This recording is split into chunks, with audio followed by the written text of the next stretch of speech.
You are listening to the Choose Your Struggle podcast, a member of the Shameless Podcast Network. Ready to take the next step in your mental health journey but not sure where to start? Feeling pretty good but interested in getting more in touch with the true you? Struggling with substance misuse and not sure where to turn? Reach out. The first session is always free, and hey, sometimes we all just need someone to talk to. Find me at jshifman.com today. Spread love, choose your struggle. Hello and welcome to another episode of the Choose Your Struggle podcast. This is episode 12. It's a Monday motivation episode, a very special Monday motivation because it is Rock Bottom Storytellers. That's right. If you missed the live event, you can go back and watch it in the show notes. There's a link there or on my Facebook page, on my YouTube. Also, you're going to hear it today. This is long because of that. I mean, that event was over an hour. So, you know, if you are listening to this and you're like, I'm not into that, go watch the recording. You know, you can see everybody tell their story. If you are like, I'm turning this on specifically so I can listen to this while I'm driving or whatever the case is, wonderful. Welcome. I hope you enjoy it. Thank you again. If you're listening to this and you're about to turn this off because you already watched it, you were one of the 200 people who tuned in the night of, thank you. Stick around for this intro and then tune it off because we've got some other stuff to cover on the way in. So before we get to the Rock Bottom Storytellers, though, I did want to give you a little bit of a sort of behind-the-scenes peek or an explanation about my process. Now, I do record the interviews way in advance. I've talked about that before, usually sometimes as much as a month to 6 weeks in advance. These intros I do the week of for the episodes, the Friday episodes. For Monday, they're the week before. Perfect example is this will come out on, what is that? What is the Monday coming up? I'm literally looking it up as I'm talking to you. This is fantastic podcast. It's coming out on February 15th. I'm recording this on the 9th. I'll add it on the 10th. So a little bit in advance. Now, I spend probably more time editing than I do anything else. And for the Friday episodes, that makes sense. You know, that's the point. That's supposed to be my weekly masterpiece, right? Where the focus is the interview. Now, with the interviews, I used to painstakingly go through and take out the ums or the uhs, the stutters, that kind of thing. But I'm not doing that anymore because that's a lot of work. I still clean it up. I still, make that sound better, of course. And then when it comes to my intros and outros, I make those sound really good, as you probably have heard. I take out my breaths. I make sure that I am on point. If I ramble, I'll take that out, stuff like that.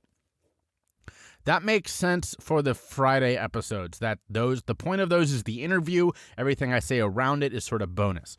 But for these Monday motivations, the goal is to be more raw. Last week's with the discussion of caste, that was deeper. That's not something that's going to be happening on every episode. So that's the point of this, is to be more, uncut. And so because of that, you're hearing this today. If something sounds a little different, it's because I'm no longer editing out my breaths on Monday. I made that conscious decision.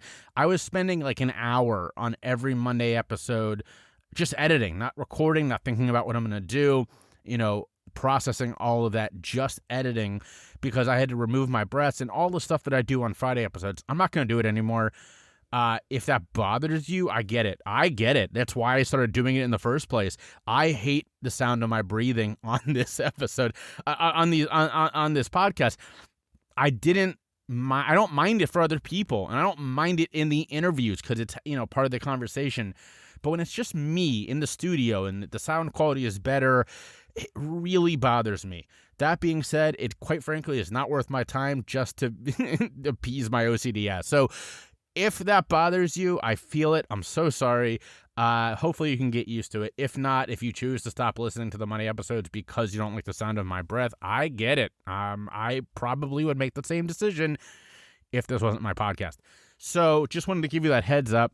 Obviously not worthy of being its own episode, but wanted to kind of throw that out there as we go into Rock Bottom.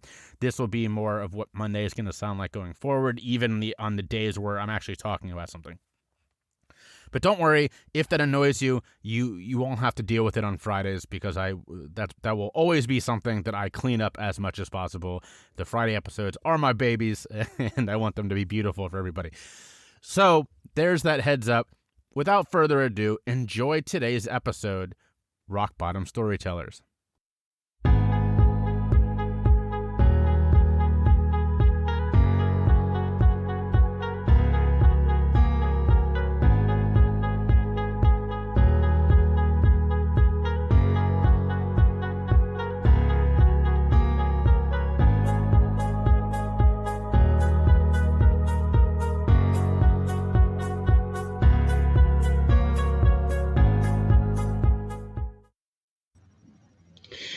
Hello, and welcome to the very first Rock Bottom Storytellers presented by Choose Your Struggle. For those who don't know me, my name is Jay Shifman. I'm a mental health and substance misuse and recovery speaker, coach, and advocate, and the host of the Choose Your Struggle podcast, which you can find on all your podcast platforms. I'm also the producer of this event and the host for tonight. There's a famous quote by Graham Greene that I love. And it says, "A story has no beginning or end. Arbitrarily, one chooses the moment of experience from which to look back on or from which to look forward, look ahead." I love that. And I think it perfectly illustrates why we're all here tonight. When I get hired to tell my story, it's usually under the header of motivational or inspirational speaker. As I describe it, what people are looking for from me in those moments is the V-shaped story, right? I establish the facts with the prologue. I breeze through the bottom of my story, which nobody really wants to hear about. And then I focus on the bounce back because everybody loves a good comeback story. But that's not what we're doing here tonight. See, those stories are amazing, and I usually get paid pretty well to tell mine. But they don't help normalize struggle, nor do they do enough, in my opinion, to eliminate the stigma around the issues that we're dealing with here. Or at least I feel that this sort of story, the kind that we're going to focus on tonight, that can do a lot more. Now, what we're going to do here is more of a U shape. We need to establish the facts, and of course, we're not going to let you leave here without being inspired. I promise all of these speakers will motivate you with their stories of struggle. But in the middle, I want you to sit with these stories, with these struggles that everybody talking and speaking and telling their stories tonight has had to go through. And I want you to learn from this that it's okay to struggle. It's okay to be vulnerable. And most importantly, it's okay to talk about all of it. Now, some of these stories may trigger you tonight. None of them are going to be easy to hear. I know that. I've heard them all. They're all incredible, but none of them are easy. That's not what we're here for, though. We're not here to be easy. And if you decide that you need to take a break, it's okay. If you do feel that, you're in luck. We have an incredible musician, TJ White, to sing with us tonight. He's going to give us a break in the middle, a little bit of a palate cleanser, because some of these stories can get very heavy. But if that's not enough for you, it's okay to mute us. Take a break. Go hug your dog or your spouse, and then come back. Because we want to inspire you tonight. We don't want to trigger you. And if you do feel unable to continue, and that's something you want to talk about, you'll hear tonight why almost everybody on this broadcast is a person who will sit there with you and talk about these feelings with you afterwards. Now, I encourage you to reach out to myself, reach out to all the other storytellers if they inspire you tonight, and I know they will. All of us are doing this because we deeply care about this topic and we want to help others. So reach out. Tell us what you liked, what made you feel something. Tell us how you related to our stories. That's the most important thing. Now, really quick, a little bit of housekeeping before we begin. The four speakers tonight all come at this from incredibly different backgrounds and experiences. A couple are, like me, professionals at doing this. Others aren't and are simply here because they believe in the power of this story and what we're trying to accomplish. But tonight, none of these incredible, amazing people have been paid. They're all here out of the goodness of their hearts. The same goes for our incredible musician, TJ White. What I ask is that you show your support for these people by checking out their social media, their website. We're going to drop the links throughout the show so you know where to go follow them. And if someone does motivate you, let them know. That's what we all get a kick out of. That's what really motivates us. And, it inspires us to keep doing what we're doing. Finally, we can't hear your applause, which I know will be copious and enthusiastic. I know that. But what we can see is your comments. So wherever you're watching, Facebook, YouTube, Twitter, if that's your thing, drop a comment, right? Share this.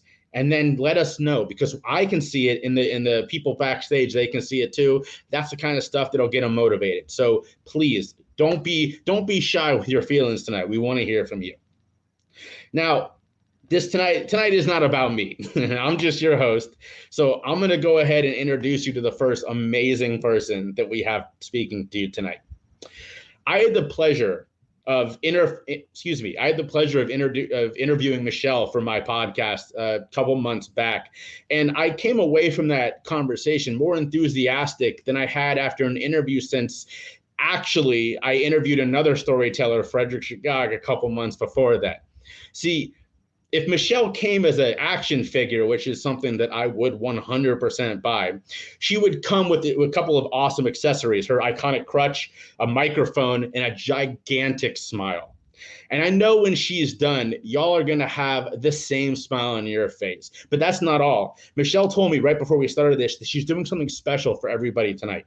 If you reach out to her, she'll give you a free one-on-one session. All you have to do is tell her that you saw her speak during the Rock Bottom Storytellers, all right? So definitely don't be shy. Reach out to Michelle.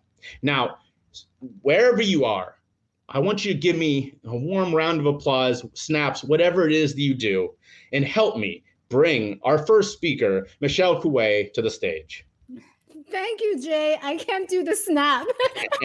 I've always never learned how to snap, so I can never snap. But here we are. There's a difference between speakers, a good speaker versus an extraordinary speaker. And he disappeared. But here it is. The difference is a good speaker will tell you a story. An exceptional speaker would inspire you. So I have no doubt that each and every single one of you is going to walk away inspired, and not only inspired, but you're about to take some action in your life. So tighten your seatbelt, because we're about to get started. So just a little bit about myself. I am Michelle Seodot. I'm a confidence and leadership coach. And I work with individuals who's doing a lot of negative self-talk. And it's that person, that inner voice where we keep constantly reminding ourselves that we are not worthy of our own love. We're not worthy of anybody else's love. But yet, there's dreams. You dream. You have a dream. You have a vision. And I wanted to tell you a story where my struggle began. So I had a quick background. I had a car accident when I was 11 years old. I was hit by a car that was coming towards me really fast. And the next thing I know, I am permanently disabled from that accident. So for a good 40 years of my life, I was walking with 2 crutches. Every single day, I look into the mirror, I see myself, my body really, my leg is crooked, and there's not a single pants in my drawer that has not been altered. There's not a single pair of shoes that I had not bring it to the shoe repair so that I can walk a little bit more even. And so a lot of time, my friend used to call me, "You're like a penguin," because that's how you walk. And that's how people see me. They see me from my appearance. First impression. And those of you who have been into a job interview, you've been going to places, the first impression that you put on people, my first impression that I gave is, this is a really short, petite girl. I doubt that she can help me. I doubt that she can manage the job. And that doubt coming from other people, and when they send me those messages, I began to internalize it. And sooner or later, I started to believe it.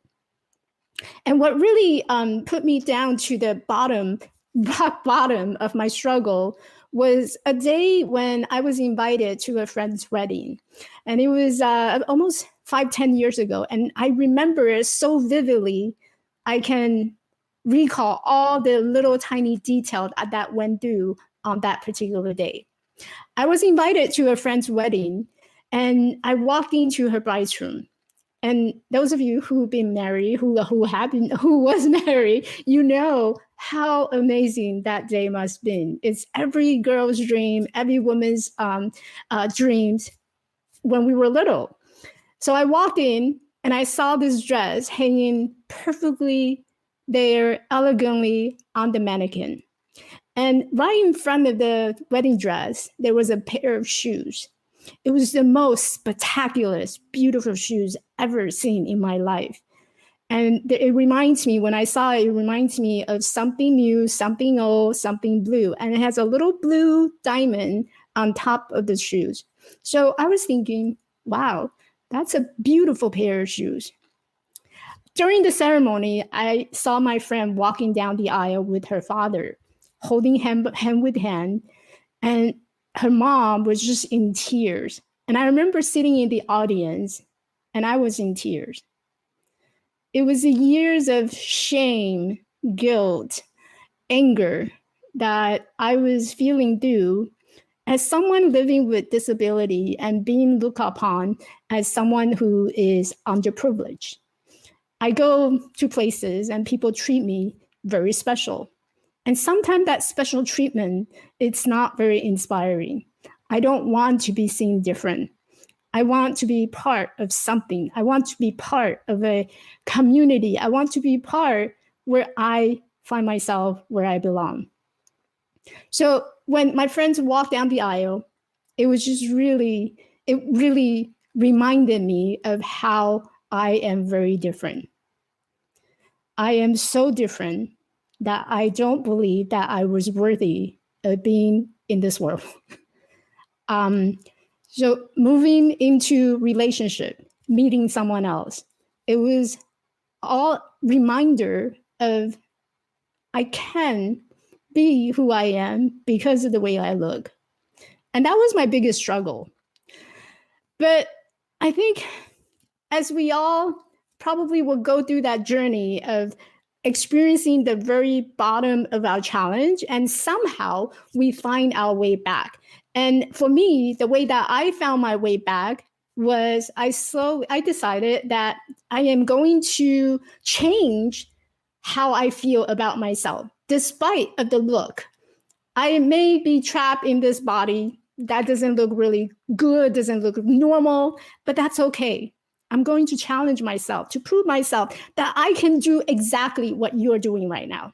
I can do exactly your job and maybe even better. So I decided to prove to myself that I can do this. And what did I do? You might ask. I booked a ticket to hike the Inca Trail, a 26 miles Inca Trail to Machu Picchu. It was a 4-day hike. Every single day, I had to put on a pair of shoes. And that pair of shoes was a hiking boots. It was not pretty, but it was endurance. And when we talk about having that mindset, having that determination, it comes down to as simple as just putting on your shoes, just getting out there and just do something so that you can prove to yourself that you're capable of doing things. So that's exactly what I did.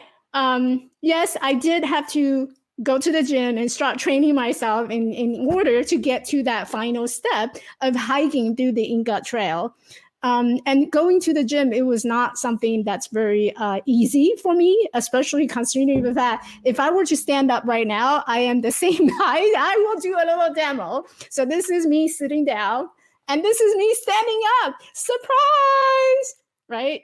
So, and that was not easy for me to share on the video, let alone meeting in person. I was keeping a lot of what I was going through within myself so that no one know about, because it made me feel really uncomfortable to talk about it. I want to be seen as if I am perfectly normal. So with that journey, I wrote a book. It's called Perfectly Normal, because for a very long time, I just want to be normal.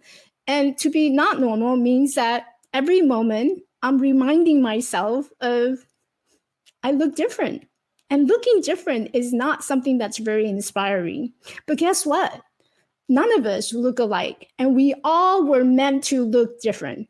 There's a reason for us to be different, to be unique, to have, to be able to offer, to bring impact and service into this world. And that is the reason why we're all different. So even though I'm 4 feet 4 inches tall, I can still contribute to something. So if you ever meet me in the grocery shop, don't worry, come up to me. I will reach to the bottom of the shelf where you might have trouble in doing so.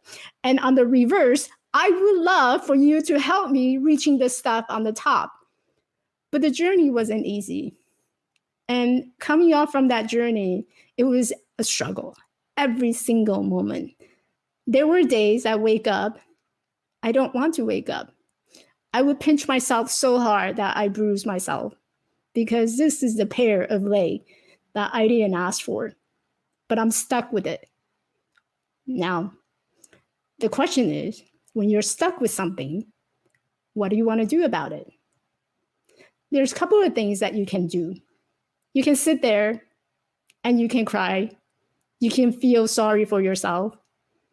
Or you can get up and do something about it.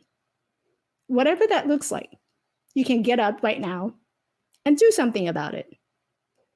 You can go and talk to your friend. You can come and watch our inspirational video, follow us, or you can actually take one single step.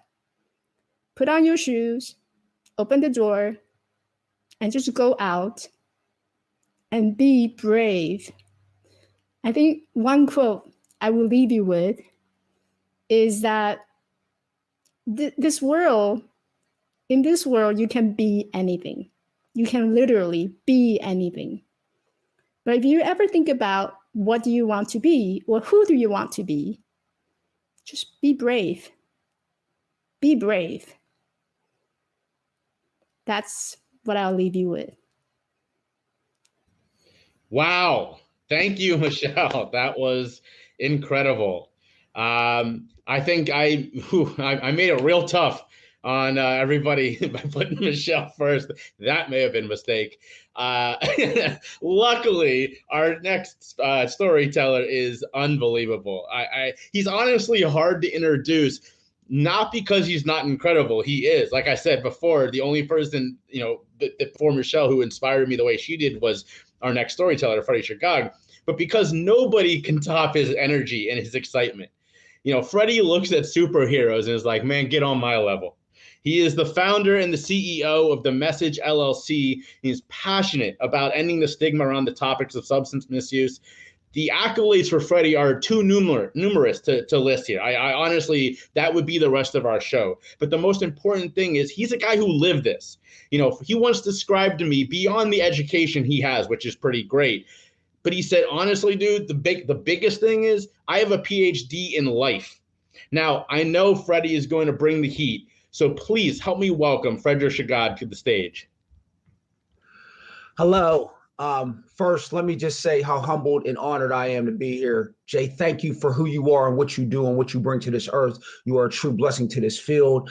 Thank you to all the other speakers that are here as well. I find it an honor to share this platform with you. I mean that. Thank you for what you do.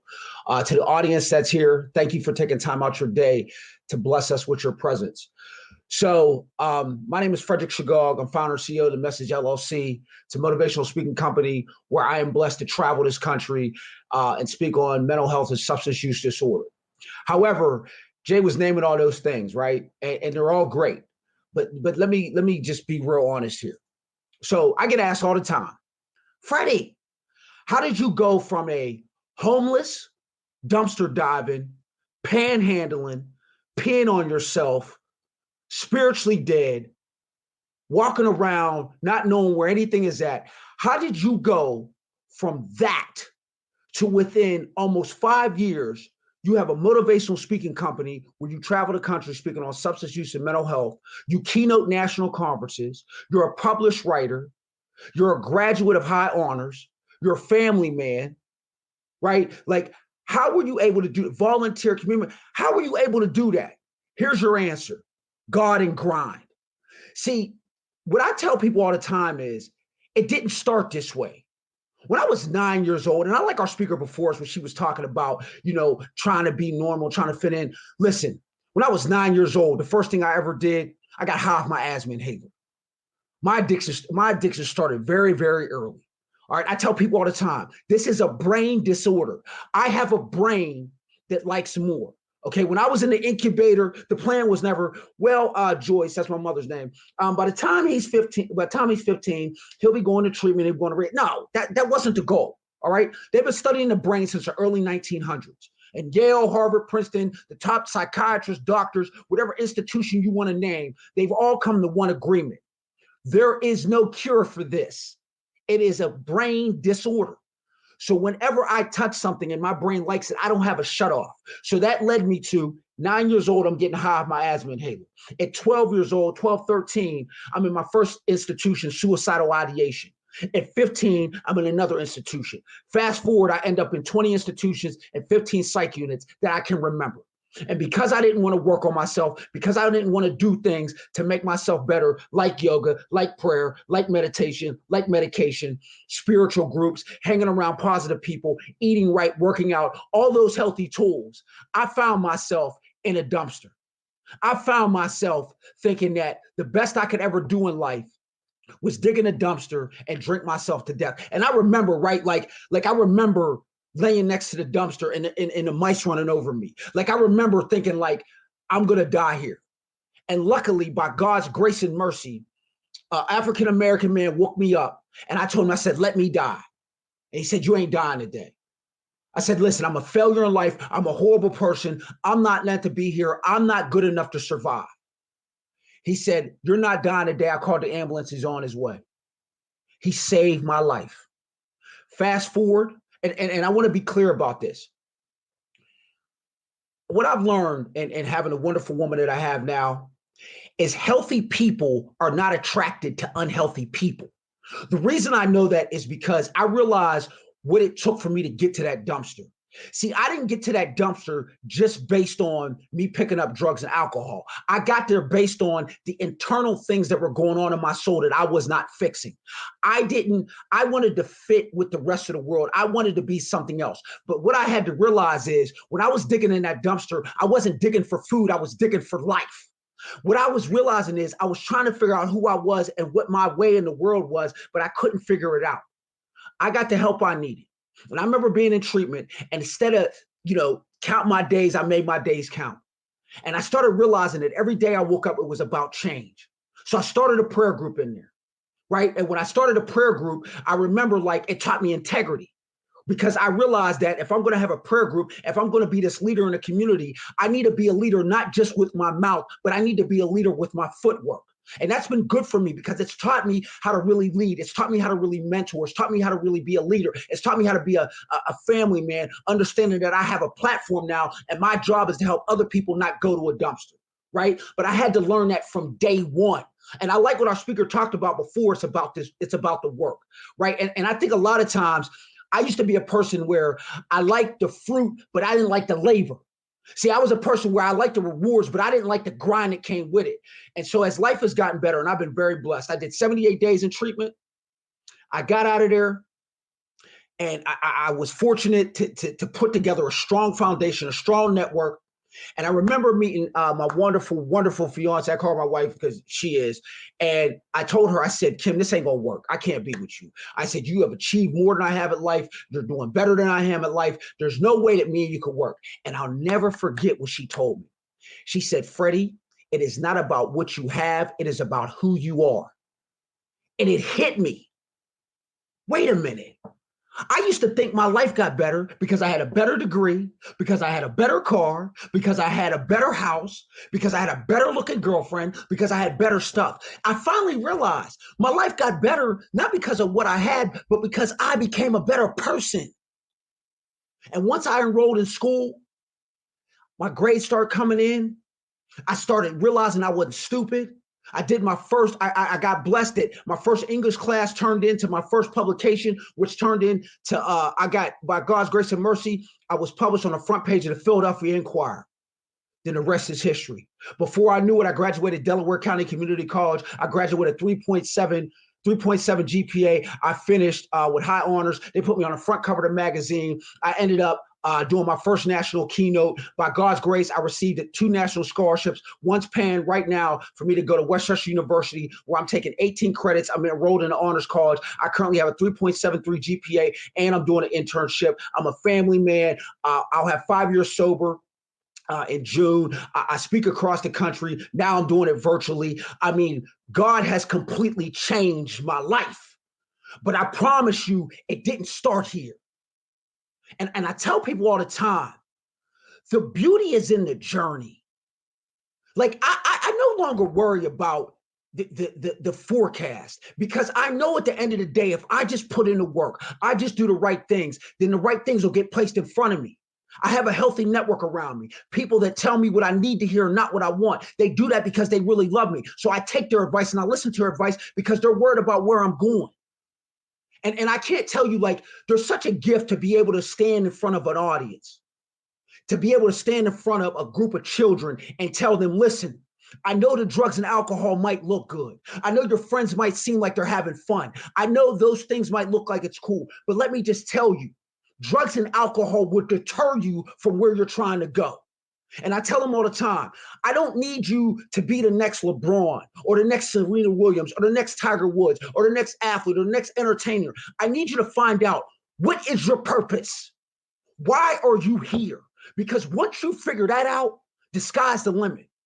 I wake up every day now with a purpose. I wake up every day now realizing I wasn't a mistake. And I like what our speaker said before this. And I'm here to tell you all, anybody that's struggling, and I'm sure somebody, on here, especially dealing with COVID and all that's going on in the world, some people are struggling. Families are struggling to eat and things are tight right now. Let me just tell you, hold on. Let me just tell you, you're not a mistake. There's a reason you're put here. Whether that be the lawyer, the doctor, the nurse, the janitor. Why do you say janitor? Because it's not the job you got, it's what you do with the job. So whatever problems you may see going on in the world, whatever things you may see going on that bother you, I ask you, what can you do to make it better? What is in you that is different from everybody else? Because you were created for a purpose. You were created to do something that can make this world better. You may have the brain to figure out the cure for cancer. You may have something in you that can do something for this world to make it a better place. And I'm telling you, in my opinion, for what I'm learning, I want to empower people to empower other people. And I'll end with this. Here's why. I did my first assembly in New Jersey at the school district. I was a chair of the school district. I was so nervous. And at the end, I walked to this little girl. I said, did you like it and all this other stuff? She was third grade. She said, oh, Mr. Freddie, let me just tell you, before you came, I was making bad decisions. But after listening to you, I'm going to make some better ones. That told me all I need to know. Simon Sinek was right. Leadership is not about the next election. Leadership is about the next generation. Bless you all. The Message LLC is where you can find me. And thank you for having me. I'm humble and honored to be here. Have a blessed day. Woo!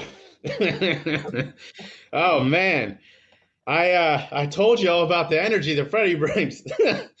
I definitely encourage y'all, go back and listen to a couple episodes in the first season of the Choose Your Struggle podcast. Michelle's on there. Freddie is on there. One of our incredible storytellers from later just dropped 2 weeks ago in the second season. But before we go on with the other storytellers, we're going to take a break. There's a lot that's been said already. I know, like y'all, I need to take a break, get something to drink, all that. So we're going to have a little musical number for us tonight. Now, TJ White I've known this guy for like 5 years now, which is nuts. He's one of those cool dudes who just cares about this stuff. When I asked him to do this, he said, without a doubt, he said, you don't even have to ask, I'm there. So without further ado, while we take our break, I'm going to bring to you TJ White. Hi, everybody. My name is TJ White. I would like to thank Jay for asking me to come here and play some music here for the middle of Choose Your Struggle Presents Rock Bottom Storytellers. Almost heaven, West Virginia, Blue Ridge Mountains, Shenandoah River. Life is old here, older than the trees, younger than the mountains, rolling like a breeze. The country roads take me home to that place I belong. West Virginia, mountain mama, country roads take me home.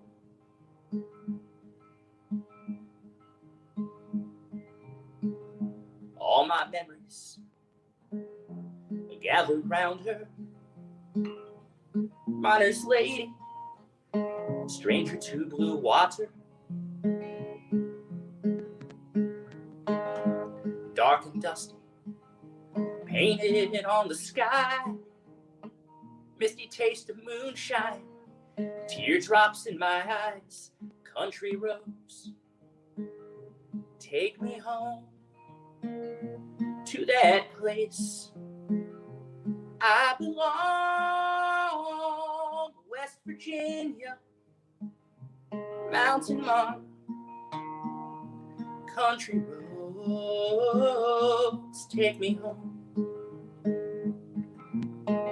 I hear her voice in the morning hour. She calls me. The radio reminds me of my home far away. Driving down that road, I get the feeling that I should have been home yesterday. Yesterday.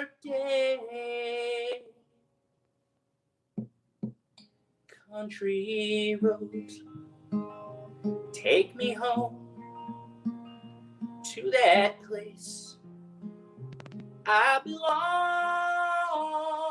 West Virginia, mountain mama, country roads take me home. Country roads take me home to that place I belong. West Virginia, mountain mama, take me home. Country roads take me home. Country roads take me home. Country roads.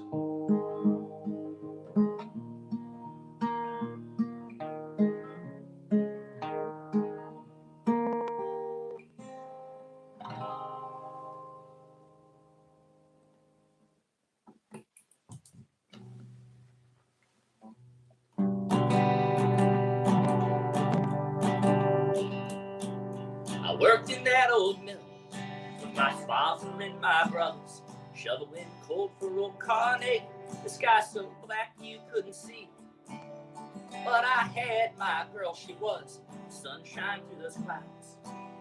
Till that day in August when she wouldn't marry me. And now I'm gone, gone, gone down the old Monongah Hill, running freight to Marietta, a new life on the Ohio. And I'm gone, gone, gone, the river's there away. I'm not hanging around Pittsburgh anymore. We're all drifters here through our memories and the water. The current and the wheels take us where they want to go. We haul around our heartbreak like we haul around our freight, and hope that winding river takes us to a better place. Now I'm gone, gone, gone, past the locks and through the wickets, through the port of Cincinnati, and up at Willie on young Liz. And I'm gone, gone, gone, the river's up this morning. Time to leave the old Queen City once again.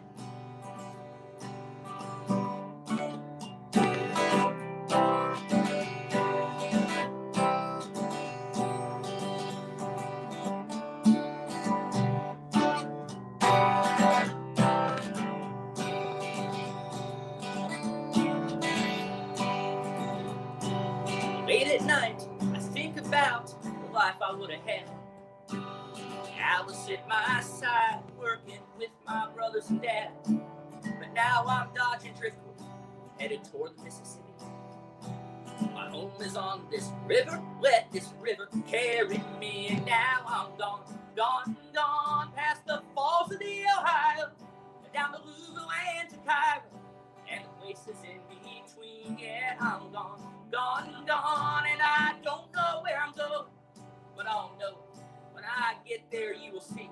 Yeah, I'm gone, gone, gone, and I don't know where I'm going, but I'll know when I get there you will see. I'd like to thank Jay again for putting this event together this evening. The first song I did was Take Me Home Country Roads, which is a John Denver song. The second song I just played was called I'm Not Hanging Around Pittsburgh Anymore. That's a song I wrote. The last song I'll do for you all is also a song I wrote. I wrote this in December of 2019. And the song's actually about how I don't like winter. But as we get through this winter and everything that's going on with this winter, I think that the message from this song still resonates. I know personally, when I'm going through the dark times, one of my anchors, one of the things that works for me is looking for hints of light, even if it's that 2 more minutes or 1 more minute of light we're getting each day right now. And that's what this song is about. So Jay, thanks again. Thank you to all of our speakers today. The song's called A Little More Light.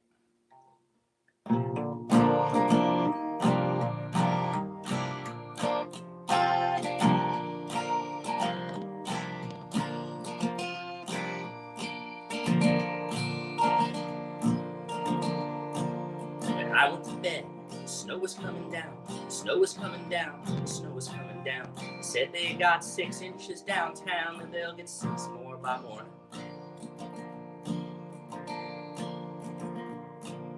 When I go to work, I wake up in the dark, up in the dark, up in the dark. A lonely street light holds a vigil by my car and the sun is struggled in again. But every day I see a little more light, a little more light, a little more light. Every day I see a little more light. Thank you, darkness is coming to an end.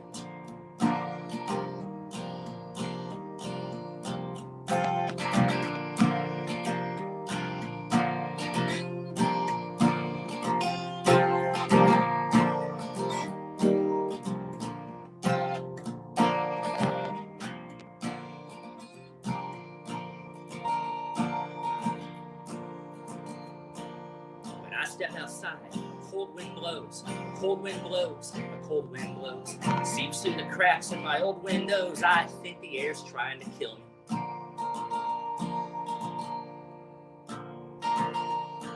And I didn't realize the skies could be so gray, 50 shades of gray almost every single day.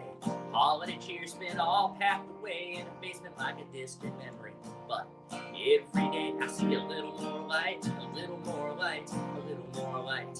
Every day I see a little more light. Thank you, darling, it is coming to an end.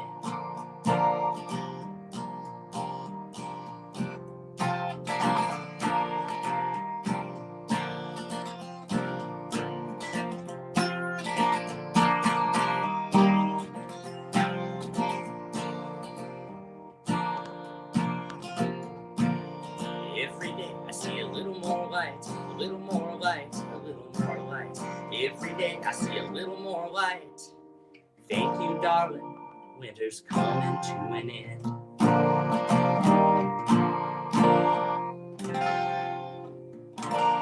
Thank you all for listening during the intermission. Jay will be back in just a moment. We'll continue on with our storytellers.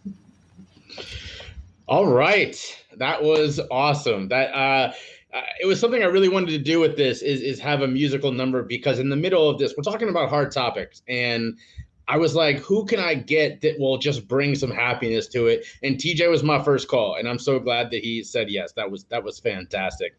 Now, we've got 2 more incredible storytellers coming up. Before we do, tell you a little bit more about Choose Your Struggle. For those of you who are here from someone else inviting you, Choose Your Struggle, I do a whole lot of stuff, but the biggest thing is the podcast. Please check out the podcast. These are going to be more regular going forward, every couple of months or so.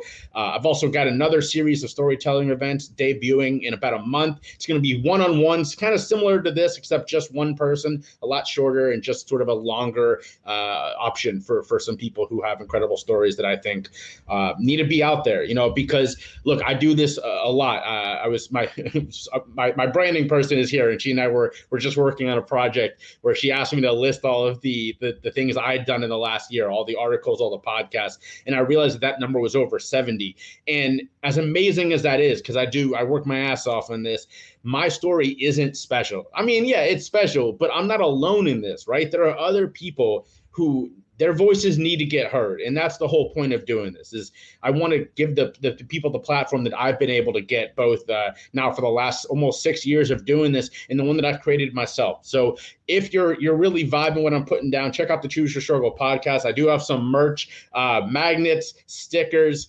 and tank tops. So check that out if you want to support what I'm trying to do. And most important, like the Facebook page, subscribe to the podcast, find me on Instagram, find me on Twitter, find me on all the places, right? Search for Jay Shifman or Choose Your Struggle. Everywhere you do things, I'm there. And you can find me at my website, jshifman.com. Now, our next storyteller is someone who I got to tell you, the last two, I'm just such a big fan of, right? Michelle and Freddie are both incredible, but Cynthia is different, right? I admire Cynthia because she doesn't do this professionally. We got connected. We decided to have a little virtual cup of coffee. And since then, I have been so inspired by her. She is such a brave person. She is just the person who says yes to things. And when I reached out to her and said, hey, I think you would be great for this, she didn't just immediately say yes. She said, I got to be honest, I got to think about this for a minute.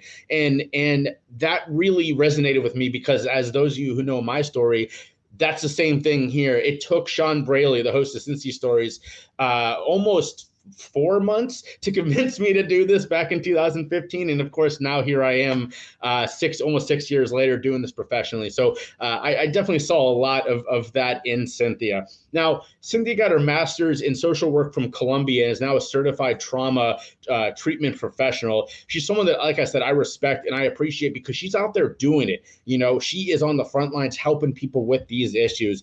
And I know that you are going to love her the same. So I really would appreciate if you could help me welcome to the stage Cynthia Seodot. Cynthia. There she is. Yeah, all right. It would help if my camera and mic were on, wouldn't it? Welcome to the stage, Cynthia. Thank you. All right. Hi, everybody. I'm Cynthia Seodot. And like Jay said, I'm a proud licensed clinical social worker, proud Filipina, who runs her own private practice here in Los Angeles. And like many other therapists, part of how I ended up in the field was because as a young person, the most complicated word that my family had for any emotion was the word weird. And I just dove right into the field of psychology, and it really taught me more about my own human experiences as well as understanding what kind of human I wanted to be. So I've recently taken on more speaking engagements like this, podcasts and things, partly because I want to challenge my own internalized stigma around mental health, but also because when I was a young person, I did not have me. I didn't have the adult version of me. And I've been recently taking on more talks, particularly in the Asian American community, to make mental health dialogue just more out in the open. So if you want to get connected to me, you could find me on Instagram at livingfullyig. I'm also on Clubhouse where I run some groups every Friday evening. So if you feel connecting, I'd love to hear from you. And so my story, the story I want to share with you, it's just one part, and it took place a couple of years ago. And I'd like to start by saying that mental health isn't discriminatory. It can happen even though you've got your shit together. And a couple of years ago, by many accounts, I did. I had my dream job. I was a manager at a mental health clinic where I managed a program of like 500 plus clients of our most needy population in Los Angeles. And it was going well. I was married for 5 years, and we had just bought our first home in our favorite neighborhood of Los Angeles. But the list of what I was ignoring amidst all of that was much, much longer. I was frequently working those 10, 12 hours days. I felt really lonely because working those hours, I lost touch with my family and with my friends. And my body was desperately trying to get my attention. I remember having difficulty breathing in the evening and migraines during the day, and then just throughout my week, random body aches. My stress level was definitely through the roof. And I was working myself into another depressive episode. Depression was something I've been dealing with since I was a young person. And this actually starts with that. And when I think about this period, I consider my rock bottom, I can also see that I had the trappings of my version of that perfect life. And I considered myself fairly self-aware, often did a fair job of asking for help. And sometimes I even accepted it. But I felt really, really alone on top of my mountain. And that was clearly much of my own doing. For example, early 2019, I had just organized a holiday talent show for our clients. And when I did, I took on sound and video, and I encouraged my staff of 10 people to sit out in the audience and just like listen and enjoy themselves. And I remember in the midst of one of the client's songs, standing backstage, by the way, that I had spent the whole prior week erecting, planning, organizing. I looked at them from backstage, and I remember for a super brief moment thinking like, well, how come I didn't ask them to help me? This would have been a lot easier.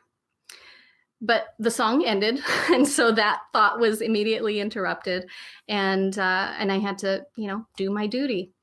From there, I just kept on returning to this idea and belief that my program was my baby and was my responsibility, nobody else's. What finally tipped the scale and triggered the depressive episode happened a few weeks later. One of my staff had found a note within the center that said, "Kill Cynthia." And when they showed me that note, I went numb, and my clinician brain kicked in, because I remember telling them to consult another supervisor because I was too close to be objective. And that was true. I was. And you'd think I might stop at that point to check in with myself, but I didn't. I kept forging on, telling my clients, my loved ones, that I was more angry and confused than scared. The only person who didn't realize that I was terrified was me, honestly. But my body didn't let me ignore that. And what finally got me to notice that something was going wrong was there was a day that came after that note was found where I waited until everybody had left for the day. I closed my door, I turned off the light, and I just started to sob out of terror, just sheer terror. I didn't want to leave the building because I was scared that if I left the building, the person who wrote the note would be there, just there to greet me. And it was that was the impetus that took me to hesitatingly take a medical leave to enroll in an intensive outpatient treatment, where I hoped that the intensiveness of it would help expedite my healing and get me back to my baby as soon as possible. And so I stopped working, which was an extremely abrupt stop for me from working 10 to 12 hour days. And I was so anxious those first few days of that program. I didn't do much but go to group and then go home and lay in bed or lay around the house. So on one morning, I woke up at home and I needed to go to the clinic for group later on that afternoon. And mind you, I'd been in a full depressive episode at that point. I lost the ability to speak, which is something that happens for me sometimes. I can't speak more than a few words at a time. And then I also started experiencing those familiar suicidal thoughts. And I cried with my husband, Fahed, as he sat and tried to comfort me. The other symptom that I was experiencing was like these really distorted thoughts as well, of like my rationale for the suicidal thought was, if I kill myself, then that person won't kill me. at least I'll have control over that. And even in that distorted way that I was thinking, I recognized that this was a big decision to make. And whenever I encounter a big decision, I immediately go into agonizing mode. And here's where I start, where I like to believe that my training started to save me, and I switched on that clinician brain again, going into triage mode, asking myself the assessment questions I've asked dozens and dozens of people before. Do I have thoughts of dying by suicide? Yes. Do I have a plan? Yes. Do I have the means to carry out said plan? Yes. Do I think I can keep myself safe? And that's where I got stuck. And I hesitated on that last question because I didn't know. The thought that crossed my mind in that moment was that I'm not usually the kind of person with depression who went to the hospital, which meant to me this must have really been bad. And I cried some more. I didn't want that to be true, so I waited 10 minutes, and then I assessed myself again. The answers didn't change. And then I waited another 10 minutes, and again, the answers didn't change.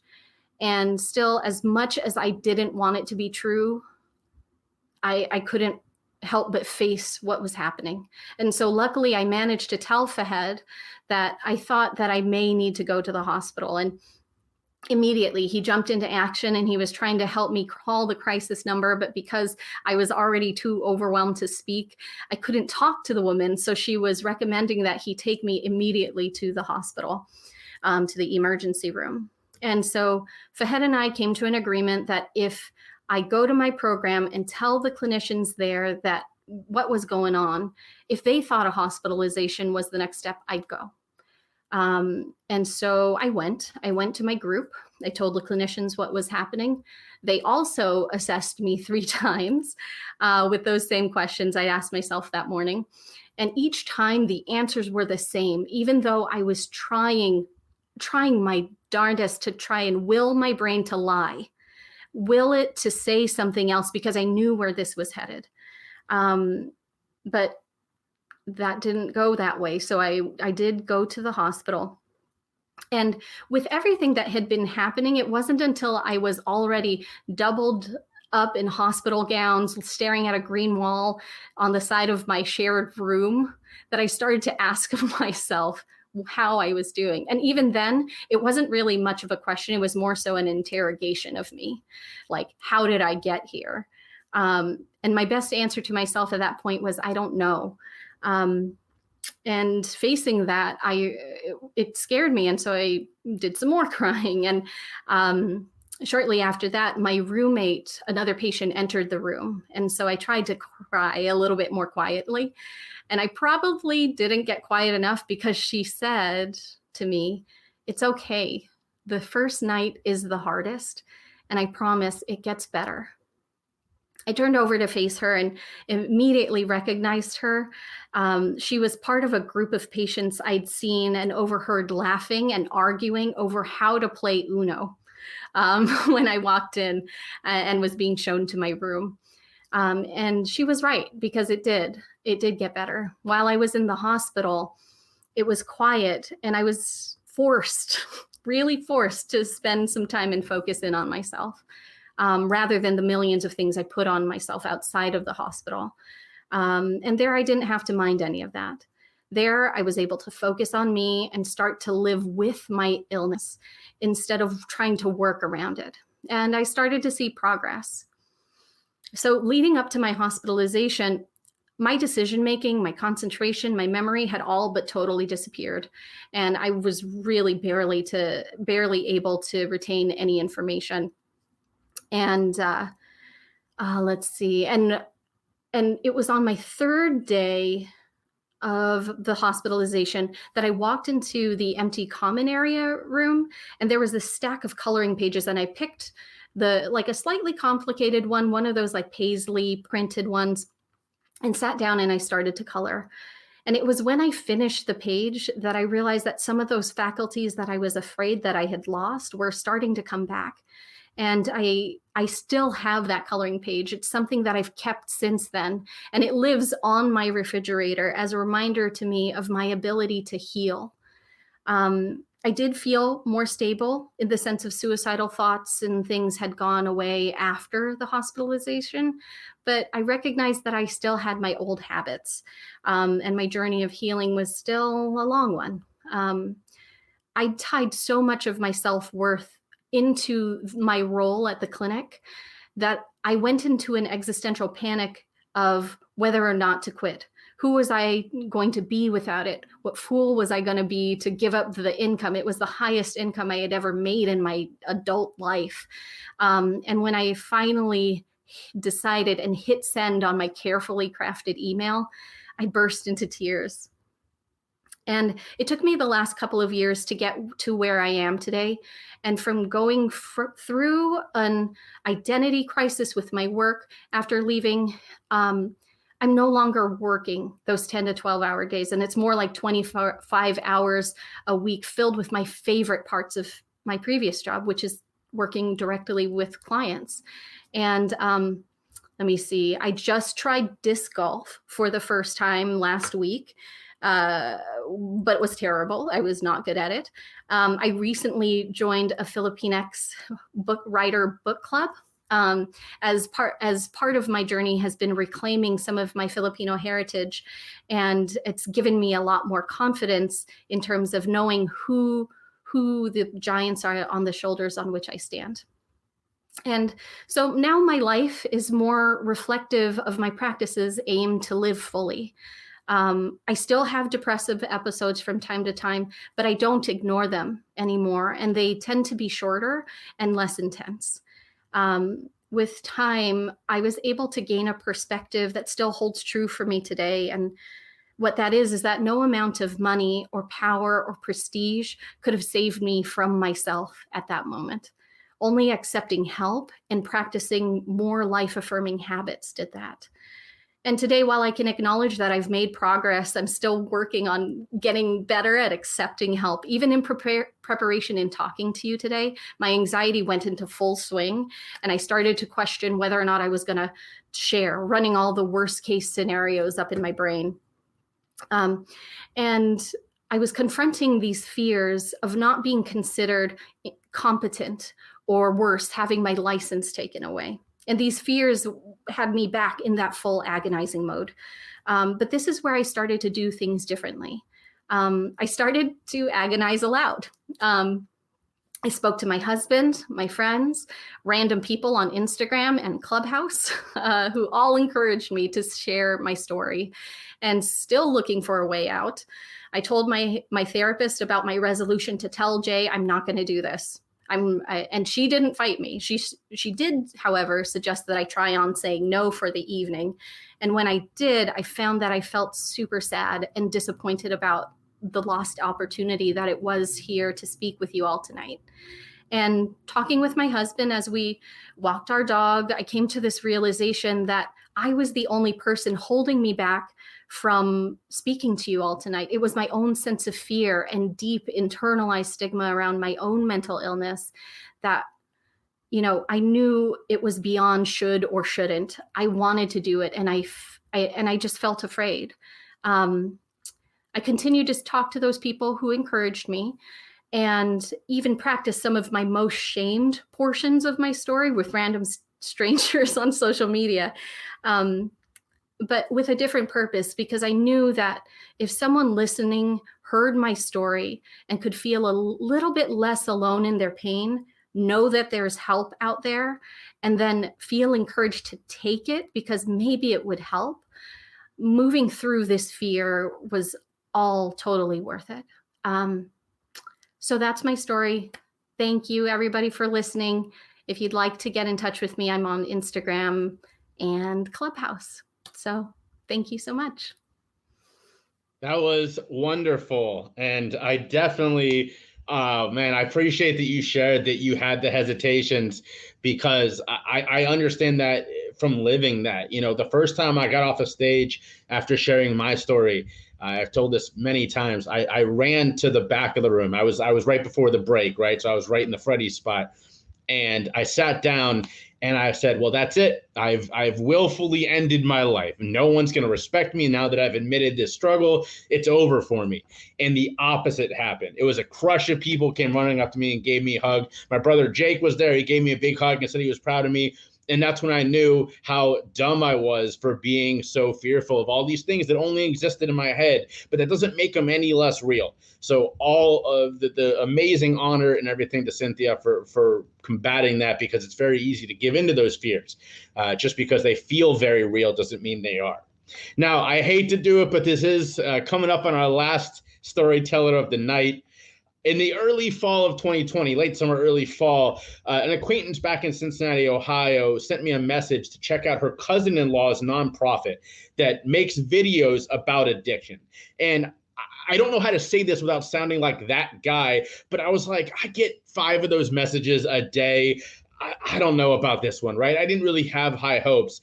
But what I saw absolutely blew me away. And since then, the founder and the guy behind all of this, Kaplan, has become a friend, a brother in arms, a trusted voice in my life. We talk probably every other day at this point because he's just a guy that I trust. He's a guy that I turn to when I have a question. And earlier today, I tuned in and saw him do another similar event to this. We've done a lot of stuff together, and we're going to do even more. He was on the Choose Your Struggle podcast 2 weeks ago, so check that out. His story, it's touching, it's inspiring, it's beautiful. I know you're going to love it. So without further ado, please, wherever you are, clap for our last storyteller of the night, Kaplan. Hi, guys. Hi. Thanks, Jay. Thank you so much. It's so good to be your friend. And guys, thank you so much to all the other speakers. You guys are incredible. And I'm ashamed to follow you guys up. I hope I speak at all. Okay. So hi, I'm Kaplan. I am the co-founding executive director of Substance. We are an innovative nonprofit working to overcome the blame, shame, and stigma surrounding addiction in a whole new way. We make premium, entertaining short films, movies you really like watching, everything from romantic comedies to thrillers, turning immersive cinema into an approachable tool for behavioral change. We're making short films, 3 to 10 minute pieces to be used as tools to go into education, to treatment, and also to fill and grow a online platform that's available for free to all of you, to everyone, as a resource for support in your own life. When you can't make it to a meeting, you don't want to call your sponsor, you can go to ofsubstance.org, watch a free 4-minute short comedy and be like, oh, that was great. Oh, wait, that's why I do it. I'm okay. Back to work. And then share it with your mom. Let her know, like, watch this thing, and she can watch and be like, oh, that was great. Is that really what it's like for you? You're like, yes, Mom, that's what it's like for you.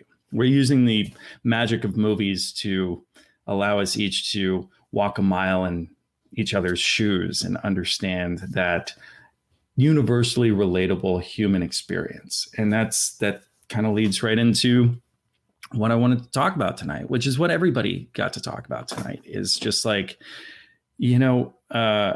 we don't, no matter what we struggle with, like whether we struggle with depression, suicidal tendencies, homelessness, addiction, physical ailments, all of these things, just our circumstances may be so different, but the way that we respond to them, our human emotional journeys, are actually quite similar. We all experience shame around something we struggle with, and shame is isolating.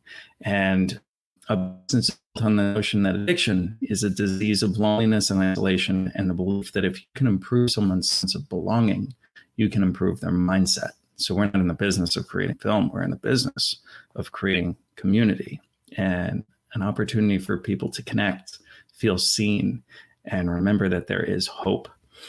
So speaking of hope, let me tell you about my hopeless times. This is such a great idea, Jay, talking about those things that we don't really talk about often. I was actually thinking about what the hell I was going to talk about today. And I was talking to my wife and my partner, my business partner, about it today while we were working. And I was reminiscing about the worst times that I don't usually talk about. And here it goes. So I am sober not out of choice. Well, yeah, it's a choice, but out of necessity, I had to, or I'd be dead. And I would have ruined every life of everyone who cared about me. But honestly, in the end, I just got lucky. Some of us just get lucky, and we survive long enough to realize that this is not what I want to do. Like Freddie was saying, it's just like, you have a purpose, you have a reason to be here. You make it for yourself. You find it. I got lucky enough to survive long enough to find it.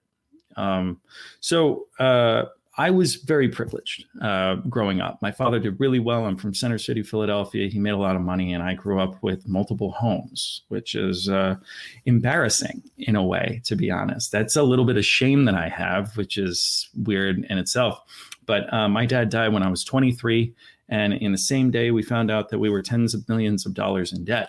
So everything that I knew, everything that I had, everything that that made me feel safe was taken away within 12 hours of giving the eulogy and being told that.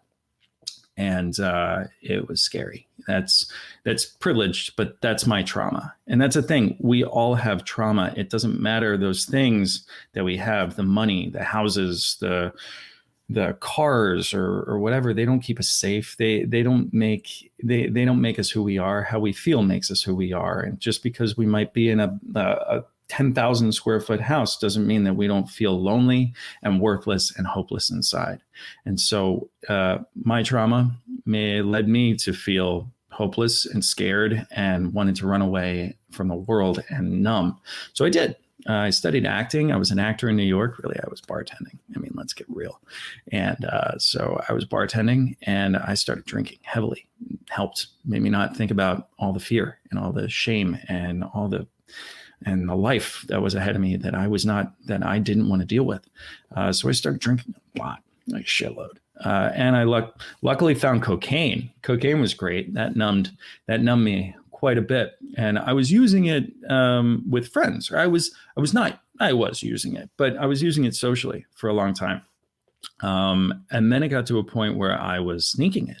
Right? Like I'd be out with people who drank a lot or did a lot of cocaine, and I would still have a secret bag, or I'd sneak away to order more, or we'd have shots and shots and shots at the table. And I'd say, I got to go to the bathroom, sneak over to the bar, order 3 shots of tequila, down those in 10 seconds, and then go back to the table because they weren't drinking enough and we weren't drinking enough. And I needed to hide how much more I needed to drink. And so I did that. And after a while, it got to a point where I didn't go out anymore. It wasn't about being social with people. Like I needed more and more and more because everything was scarier and scarier and scarier and heavier and heavier and heavier. And I just needed to numb. I really needed to numb. So I got to a point, first, I was living with my girlfriend at the time, who became an ex-girlfriend, who became a girlfriend, who became an ex-girlfriend, who's now my wife. And we had 2 different rooms in our apartment in New York. And I'd come home from my bar shift late at night, drugged up, and I didn't want her to know what I was doing. So I'd have 3 bags of cocaine sleeping on the futon in the other room, and I would sneak it into my pillowcase in the pillow that I was sleeping on. And I was so wired and so paranoid and so messed up that I would just think that I was hearing her. And for 8 hours, every 5 seconds or every 5 minutes, I'd sneak the bag out. I'd take a little bit. I'd put it back in, and my eyes would pop. And then I'd just shake and be scared that she'd catch me. And then 5 minutes later, I'd need more. And I'd do that for about 6 to 8 hours on end. There was blood all over my pillowcases because I couldn't breathe because it was just clogged. And then to get it out, I'd blow my nose, and then my nose would be bleeding profusely. And that was how that happened. We broke up. I moved out, and for 4 months I was living with a friend, and it got to a point where I holed myself up in my apartment, and I would do 2 8-balls a day for 5 days straight, alone, without sleep, crash for 2 days, and then do it all over again. By the way, 1 gram of cocaine is more than a lot of people do in a day. an 8-ball is about 4 grams. I was doing 8 grams of cocaine a day for 5 days straight. That's how much that is. And that was scary. I got to a point of paranoia where I was hiding knives in the couch because I was worried that the government or the ninjas were going to break in and catch me and take me away. That was pretty scary. And my best friend, a lot of people would call me and let me know, like, come out, like, do something. And my best friend, Zach, called me one day and let me know. He was just like, hey, man, let's go to a movie. He was trying so hard. Best friend since we were kids, was with me through my dad's death. Like, we were family. And I made up some bullshit excuse, and he was just like, finally, like, Alex, why are you doing this? And I made some crap up, right? Like I said something, and we went on to then, but what he said kind of planted that seed in my head, just like, why am I doing this? What is happening? There is a problem here. And so I went on to recognize that something was wrong. I got my bar up. I reached out to my ex-girlfriend, now wife. She said, get the hell out of here, get out of New York, go home to Philly, get together for the summer. And I did. I go home and I seek help for myself, and I get on the path to getting help. But, going to the group that I went to, I still left every Tuesday night group, and I go and I pick up a bag and I go home to my mom's, and in a very tight apartment in an adjacent room, I pulled that same shit, keep the bags of cocaine in that pillowcase. Mom, if you're listening, I think this is you finding out about this. And I would just lay there thinking she was going to come in for 8 hours, as every 5 minutes I'd roll over and take another sniff. I was a slave to it. And I didn't want it to stop. I was afraid of the world that was awaiting me once I woke up and once I got sober. But I worked my ass off. And it took 2 years to get off the cocaine. And after getting off cocaine, I realized that I was drinking the same way I was using cocaine. And so what happened, I got to a point of drinking where I was working a job in Wilmington, Delaware, and I lived past Philly in the suburbs. It was an hour drive home. And I'd leave the office. I'd go straight to the liquor store in Delaware. I'd pick up a full bottle of bourbon. And then I'd also pick up a pint of vodka. And I would drink the entire pint of vodka while driving home every day. I am so lucky that I never hit anybody, that nothing ever happened, that everybody else is safe. And that is something I can never fix, and something I can never take back. But I'm here now, and I get to make a difference. I got to work my ass off, and people for me who were there to believe in me when I wasn't ready to believe in myself. And I think that's a power of group support, right? That's we at Of Substance, we consider ourselves treatment agnostic. And that means that we don't push and we're not against 12 steps or AA, and we're not against or for medication or something more progressive. To each their own. Like, everybody's different. But across all these methodologies, there is one consistency, and that is the power of connection, the power of peer support and group therapy. And so that's what we promote. That's what we speak to. I got really lucky. I found people and a home that was there for me.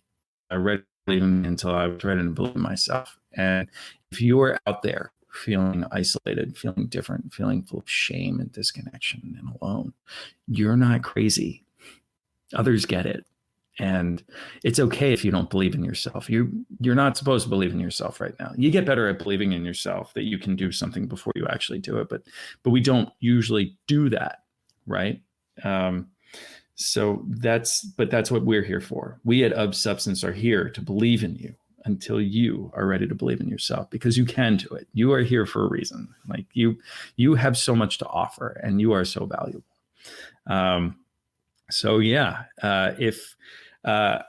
That's my rock bottom. Those are the things I don't really talk about much. I just say, hey, I did a lot of coke and I drank a lot, and now I do this. But I'm so lucky to be at this point in my life where I'm here. I meet wonderful people like like everybody tonight, like Jay and Michelle and TJ and Freddie and Cynthia, and we're all doing our work trying to, you have a story just like we do. And the more you get to share it, the better. Our mission, our vision statement of Substance is to unify humanity by normalizing vulnerability, combating isolation, and creating community as we connect people through the power of story. Practice vulnerability. It's good for you and it's good for everybody else. Be strong. Share your story. Just show up. You got this. You're great. If with that, I'm done, but I'd love to just mention, please go to ofsubstance.org. That's our website. We have 9 films finished and they're all there for free as a resource for you to help you through your challenges, to share with the loved ones in your life who may be dealing with their own challenges, or to use as a communication tool that helps you show the things that are hardest to say.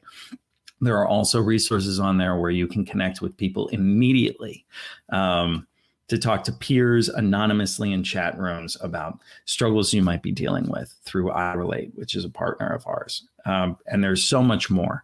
We are also always looking for people to join us. Go on there. There's buttons to share your story with us. It might inspire our next short film. And we'd love to have you join us on set as we bring it to life. We are a nonprofit. If you are inclined and are in a place to do so, we're always looking for help financially. But if all you can do is go on there and subscribe and become part of our family that way, we'd love to have you. Thank you all so much. It's a privilege. All right, we've come to the end. That was fantastic. Thank you all for tuning in. Everybody who is here throughout, everyone who's still here.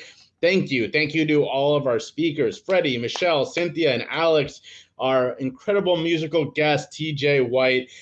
Like Alex said, like I said at the beginning, nobody here was doing this because they were getting paid a lot of money. We don't have a sponsor for this thing. We were just doing it to help normalize these struggles, to help make people feel okay about going through struggles and talking about it. So please show your thank you by checking out all of us, the things we do, by day. Everybody's website, everybody's social media was displayed at some time. Like I said, you can find me at jshifman.com or Choose Your Struggle anywhere on social media. Check out the podcast, Choose Your Struggle, and make sure you go check out all of these people. All of them, except for Cynthia, have been on Choose Your Struggle. So go listen to their episode. And in the future, Cynthia will be there. So don't worry, she'll make it there too. But everybody, just thank you. I really appreciate everybody coming out. Enjoy the rest of your night.